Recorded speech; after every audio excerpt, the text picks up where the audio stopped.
Сәлеметсіздер ме балалар?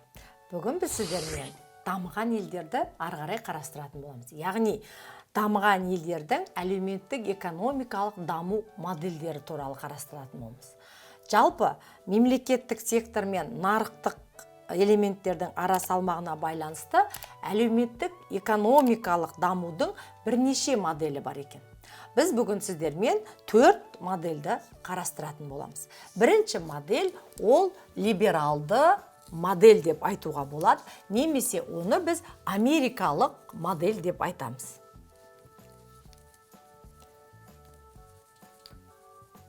Яғни жақшаның ішіне жазып қояйын, америкалық модель. Бірден либералды модельге сипаттама берейік. Бұл қандай модель? Және бұл модельді қандай мемлекеттер ұстанады екен? Жалпы мемлекеттік меншік үлесі төмен, өндіріс саласы, сауда, инвестиция, жұмыс күшін пайдалануға нарықтық бәсекелестігі үстем, күрделі әлеуметтік жіктеу тән, үкімет тарапынан заңдар, салықтық және ақша несие саясат арқылы экономикасын реттеп отырады. Жалпы бұл әрекеттер нарықтағы бәсекелестікті дамытады, екіншіден монополияларды шектейді және нарықтағы құлдырауларды болдырмайды. Сондай-ақ жекелеген әлеуметтік топтар мүдделерін қорғау мақсатында жүреді. Бұл модель жалпы 20 ғасырдың басында Америка құрама штатында қалыптасқан екен. Уақытын жазып қояйын. Яғни 20 ғасыр Америка құрама штатында пайда болған модель екен. Сондықтан ол америкалық модель деп айтылады.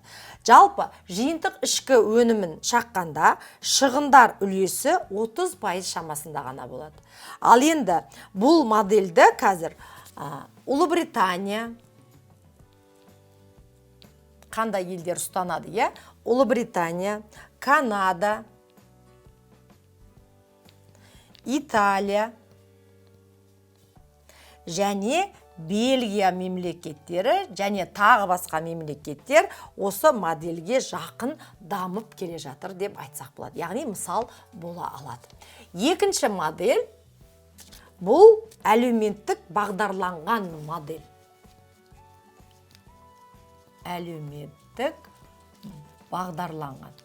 Немесе бұл модельді біз шведтік модель деп атаймыз. Шведтік модель. Яғни бұл модель өзі аты айтып тұрғандай алғаш рет Швецияда пайда болған.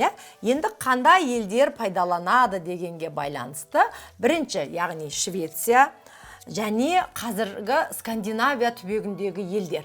Скандинавия елдері, яғни олар Норвегия, Финляндия деп айтсақ болады. Финляндия, сондай-ақ Аустралия одағы және Жаңа Зеландия. Яғни бұл мемлекеттерде әлеуметтік бағдарланған модельмен жұмыс жасайды екен. Яғни бұл елдерде кәсіподақтар өте белсенді қызмет етеді, қоғамдық және жеке мүдделерді үйлестіруге бағытталған көптеген ұйымдар жұмыс жасайды. Яғни бұл модель табыстарды кеңінен бөлісу және қоғамдағы топтардың өзара келісімдерге қол жеткізу арқылы әлеуметтік кепілдіктердің жоғары деңгейін қамтамасыз ете алады екен. Яғни бұл әлеуметтік, яғни халыққа қарай бағдарланған модель болып тұр. Келесі үшінші модель бұл әлеуметтік нарықтық модель. Әлеуметтік нарықтық модель. Яғни бұл модельдің де өзінің атауы бар. Бұны біз германдық модель деп атаймыз. Германдық модель. Енді германдық модельдің ерекшелігі бұл жерде модельде нарық бәсекелестігі жағдайында дамитын қоғамды айрықша әлеуметтік инфрақұрылым толықтырып тұрады екен. Әлеуметтік құрылым нарық жағдайында белгілі бір қиындықтарға ұшырайтын әлеуметтік қоғамдық топтарға, яғни көмек көрсетеді. Ол қандай? Табысы төмен жанұя, жастар, жұмыссыздық, ұсақ кәсіпкерлер, тағы басқа осыларды ұдайы қолдап отыруға негізделген модель болып табылады екен. Жалпы екінші дүниежүзілік соғыста кейін пайда болған бұл модельді, яғни өзі айтып тұр, Германия мемлекеті және Францияда қалыптасып дамып жатыр деп айтуға болады. Үстем, және бұл жерде мемлекет өте үлкен қолдау көрсететін модель екен. Бұл үшінші модель. Енді төртінші модельге келетін болсақ, бұл иерархиялық бірлестіктік модель.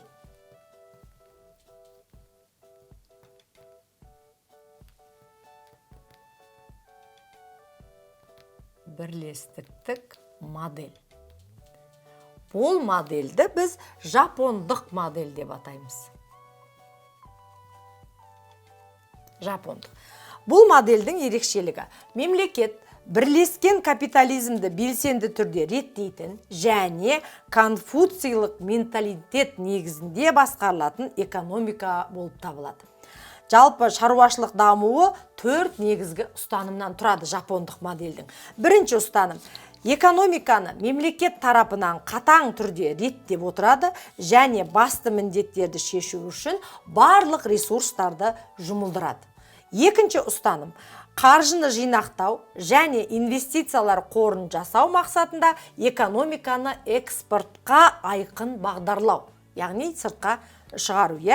Ал үшінші ұстаным: шетел қаржысын кеңінен тарту. Әсіресе біріншіден оны ғылыми-техникалық ілгерілеу үшін шетелдік қаржыны тарту. Даму барысында көптеген елдер өздері шетел қаржысын шығара бастады дейді. Және соңғы төртінші ұстаным: ол өнім сапасын ұдайы арттыру мүмкіндігі бар және сыртқы нарықтағы бәсеке күреске төтеп бере алатын ірі ұлттық монополиялардың құрылуы дейді. Міне осындай жапондық модель осындай 4 ұстанымнан тұрады екен. Жалпы бұл модель, яғни жапондық модель немесе шығыс азиялық модель деп айтсақ болады, бұл модельдің негізгі көрсеткіші немесе негізгі тетігі жергілікті халықтың күрделі табиғи, тарихи жағдайға философиялық, діни, адамгершілік құндылықтар негізінде қалыптасқан психологиялық мінез-құлық деген сөз, жалпы дәстүрлері дейді.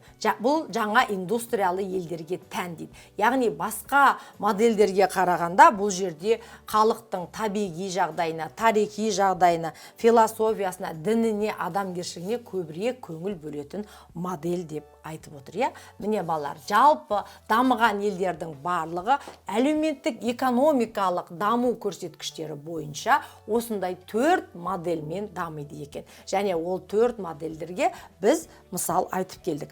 Төртінші, жапондық үлгіде біз сіздермен жаңа индустриялы елдер дедік. Ал жаңа индустриялы елдерге біз Азиядағы жаңа Сингапур, Корея сияқты республикаларды мысал қылып айта алсақ болады екен. Міне бүгінгі өтетін тақырыбымыз осы. Келесі кездескенше сау болыңыздар.